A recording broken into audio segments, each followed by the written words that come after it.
Hi, this is Jim and welcome back to my YouTube channel. At ito na nga, may event na naman si David. Grabe.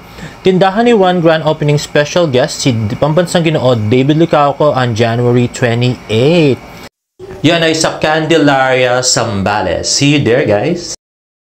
At ito naman ay short video na in-upload ni Nathan Perolino kung saan sobrang saya ng ating napakagwapong Pambansang Ginoo. Mukhang kontentong-kontento siya talaga ngayon sa kanyang love life, char. At super gwapo niya. Next naman ay mamaya ay upload na ni Elite TV ang mukbang masarap ni Chef Elite TV nga kasama siya si David Licauco sa Kuya Korea. Let's watch this. Sweet ka ba kayo? Sweet. Sweet. Guys, abangan niyo yung mukbang masarap namin ni Pambansang Ginoo David Licauco. Si Chef. Sobrang sarap ng pagkain dito. Hey guys, panoorin niyo yung Mukbang masarap. Hi guys, panoorin niyo yung mukbang masarap. Sobrang sarap ng food sa mukbang masarap. Dito sa Kuya Korea, nagmukbang masarap kami. So panoorin niyo ha. Yes.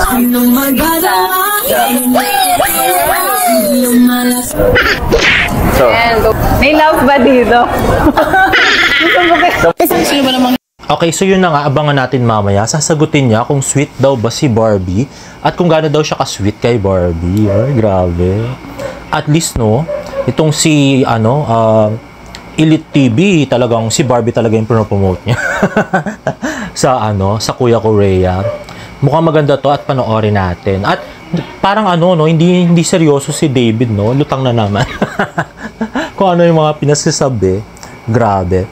At next naman ay in-upload ng ni Joanne Granada sa TikTok. Let's watch this. Hindi gaganahan. Ganyan katabi ng table mo.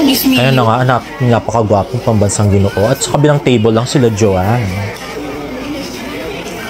At alam ko ng December pa to bago siya umalis. Mga 20 something. 24, 23, mga ganun. Or 22. Or 21. Ayan, may signature si Joanne. At ito naman, alam ko to, noong January 6 yata. If I'm not mistaken.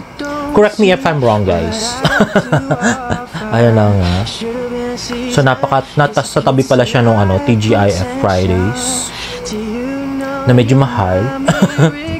At yan, Kuya Korea. Ayan.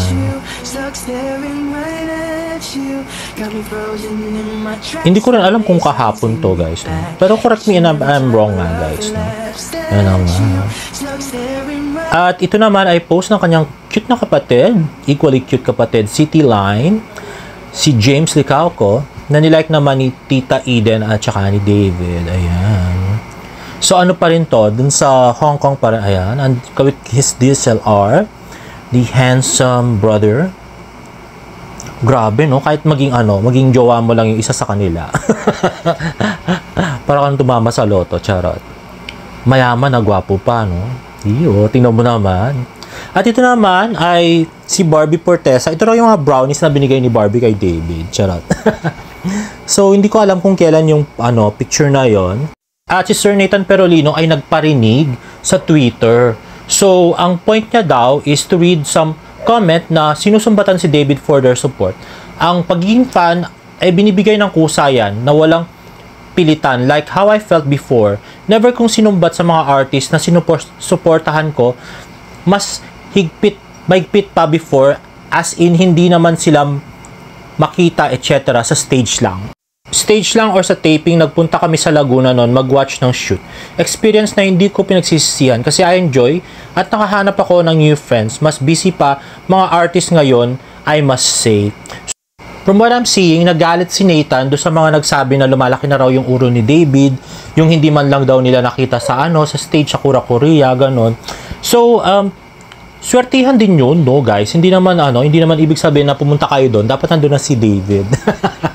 Swertihan din yun. So, next time, sumali kayo kasi doon sa fans club niya para alam niyo yung mga ganap at hindi kayo pupunta nang wala doon si David. Next naman po ay sasagutin ko yung chismis. Grabe sila, ginawa na ng chismis si David.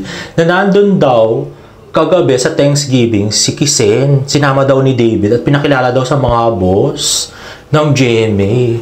Grabe. At pati raw yung kwintas ni David na suot-suot dyan sa Hennessy at saka dun sa kagabing Thanksgiving ay galing daw kay Kisen. Well, fake news po yun, no? Wala namang ebidensya. Wala siyang maipakitang ebidensya. Narinig niya lang daw yun. Bali daw, meron daw nandun na chinika sa kanya, pero wala siyang maipakitang ebidensya na nandun nga si Kisen. Knowing Kisen, bida-bida yun eh. So, dapat lagi siyang may picture pagka-event. Lalos na yung ganung bagay. Ipapakilala siya sa mga gym executive, sa mga parents. Dapat lagi siyang may picture ng gano'n. Never nag-low-key yung babaeng yun, no? Kilalang kilala ko. At saka kung kay Kisen man galing yung kwintas na suot-suot ni David, bakit naman pagmamalaki ni David, no? Grabe. Eh sa mga tao nga, hindi niya pinagmamalaki. Actually, guys, eto, no? Sabi nung ko-fan ko, na Barda, pag pumunta ka daw doon sa restaurant ni David, ayaw niya pinag-uusapan daw si Kisen.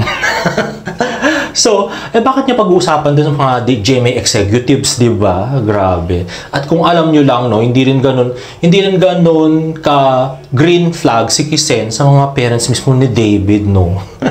What more pa sa management? Pagkakaalam ko, hindi rin siya ganun. So, anong sense na ipakilala siya ni David doon, no? Tapos hindi man pinakilala as girlfriend. Duh.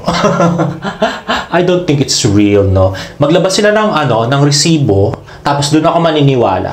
At saka, si Kisen, hindi man siya nag-post, di ba?